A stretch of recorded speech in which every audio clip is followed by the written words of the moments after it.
The man Mariah thought she killed is alive. He came to Genoa City. Young and the Restless spoilers. Genoa City is no stranger to dramatic twists and jaw-dropping returns, but this time, it's personal. For months, Mariah Copeland has lived with a dark secret, one that haunted her in her quietest moments and cast a shadow over even her happiest days. Years ago, in a terrifying encounter that she believed ended in tragedy, Mariah thought she had taken a man's life. A man who vanished without a trace, until now. And now, he's back. A haunting past resurfaces. It started like any ordinary morning at Crimson Lights. Mariah, now settling into motherhood with Tessa and baby Aria, was just beginning to find a balance between family life and business. But her peace shattered when a man walked in, tall, dark-haired, and with a scar just beneath his eye. She dropped her coffee. The room spun. Her knees nearly buckled. It was him. The man she thought was long dead. The man whose name she tried to forget. Lucas Dennison. Flashbacks flooded her mind, of that stormy night on the outskirts of town, years ago.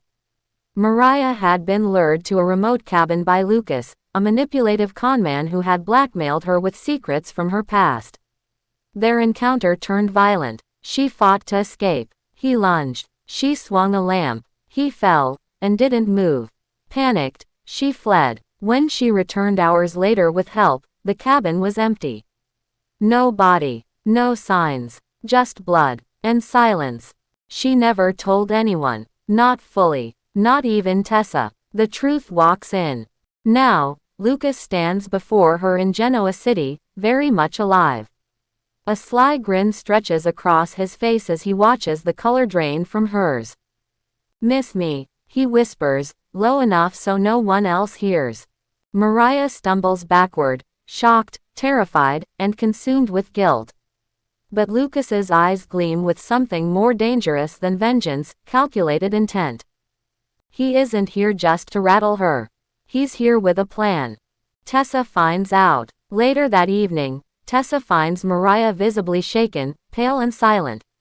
After pushing gently, Mariah finally breaks down and reveals the truth, everything. The cabin, the fight, the fall, the vanishing. Tessa, though stunned, wraps her arms around Mariah. "Whatever happened, we'll face it together," she says. "But we need to know what he wants."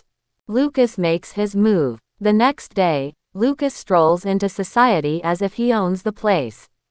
He's already begun charming Abby, spinning a story of returning to Genoa for a new start.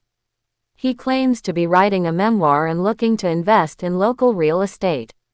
But Devon is suspicious. Something doesn't add up. Meanwhile, Lucas corners Mariah again, this time with a threat. "I've kept quiet for years," he says, "but now I want something. Either you help me or I go public." He hands her a flash drive. Inside is a confession, yours. Or at least, a version that sounds a lot like it. All it takes is one upload. Mariah is stunned. "Why now?" Lucas smirks. "Because you have everything I never did. A family, a child, a future. I want in. Or I take it all down."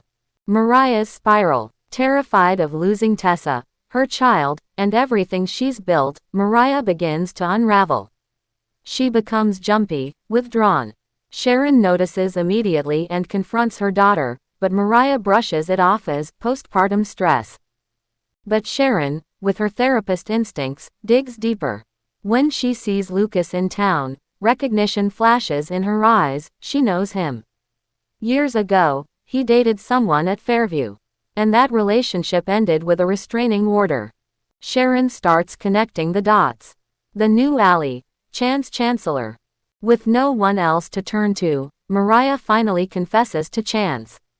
She admits what happened that night and tells him Lucas is threatening to expose her. Chance, now firmly back on the force and always loyal to his friends, begins investigating. He soon discovers that Lucas has been involved in numerous identity scams across state lines, and may even have ties to criminal syndicates in Chicago. If Mariah stays silent, she could be blackmailed forever. But if they act fast, they might just be able to turn the tables. A shocking twist. Just when it seems things couldn't get worse, Lucas drops another bombshell. He's suing Mariah for attempted murder and emotional distress. A civil lawsuit, clearly designed to humiliate her and drain her finances. But the case backfires. Chance uncovers a critical video recording, hidden in the cloud from a nearby wildlife camera the night of the cabin incident. The footage shows Lucas attacking Mariah first. It shows her act was in clear self-defense. And more importantly, it proves Lucas never lost consciousness. He staged the scene. Lucas is arrested for extortion, fraud, and falsifying evidence. Redemption and reflection. As the dust settles, Mariah finally breathes. Her past didn't destroy her, facing it made her stronger. She opens up to Sharon and Nick, mends her trust with Tessa, and even considers sharing her story publicly to help others who've lived in fear of their past mistakes. In a heartfelt moment with Arya in her arms, she says, "No more running.